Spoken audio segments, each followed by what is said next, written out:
Shalom, salam damai sejahtera bagi kita semua.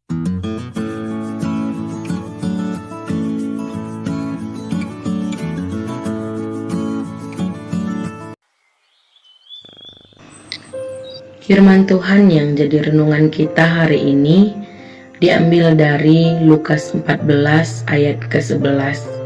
Berkata, sebab barang siapa meninggikan diri, ia akan direndahkan, dan barang siapa merendahkan diri, ia akan ditinggikan. Amin. Sedemikian jauh firman Tuhan. Saudara-saudari yang terkasih di dalam nama Tuhan Yesus Kristus, secara naluri kemanusiaan kita, semua kita ingin sekali dipuji. Semua kita pasti ingin diperhatikan.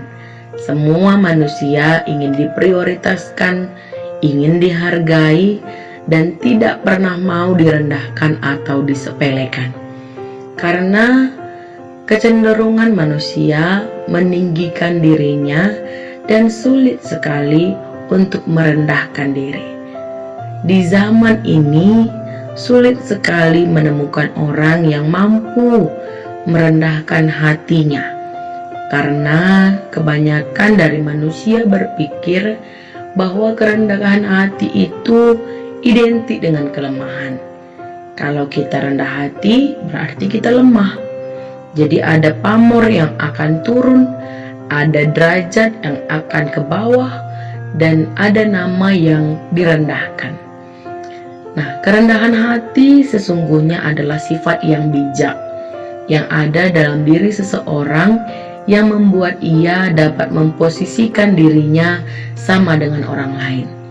Jadi tidak merasa lebih pintar, tidak merasa lebih baik, tidak merasa lebih mahir, tidak merasa lebih hebat, dan dapat menghargai orang lain dengan tulus.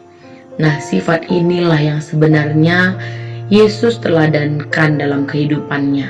Karena dalam rupa Allah, dia tidak menganggap kesetaraan dengan Allah itu sebagai hal yang harus dipertahankan, melainkan dia mengosongkan dirinya sendiri, mengambil rupa serupa dengan seorang hamba dan menjadi sama dengan manusia.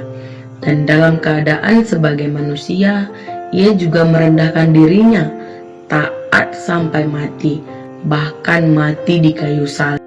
Oleh sebab itu, Allah sangat meninggikan dia dan mengaruniakan kepadanya nama di atas segala nama.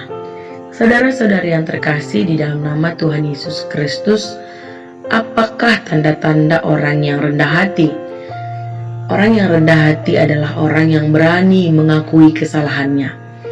Karena kadang-kadang gengsi sekali. Sedikit orang yang mau berani mengakui kesalahannya sendiri di depan orang lain, bahkan di hadapan Tuhan. Mereka lebih memilih menyembunyikan kesalahannya dan berlaku munafik. Mereka merasa lebih benar dari orang lain. Yang kedua, orang yang rendah hati memiliki tanda mau belajar dan diajar. Jadi proses belajar dan diajar itu tidak hanya ada dalam pendidikan formal seperti di sekolah, di kampus, tetapi juga melalui pendidikan kehidupan ini ketika kita berinteraksi dengan sesama kita dimanapun kita berada.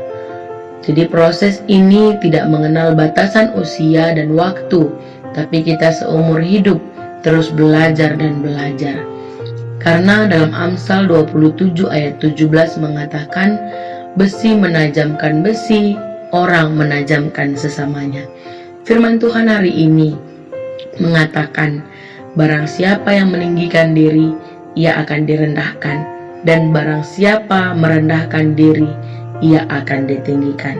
Oleh sebab itu, saudara-saudari yang terkasih di dalam nama Tuhan Yesus Kristus, marilah kita belajar meneladani Yesus dengan sungguh-sungguh, merendahkan diri, mau mengakui kesalahan kita, dan terus mau belajar dan diajar dengan proses kita, dengan sesama kita, manusia.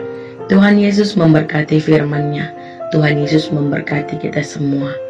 Amin.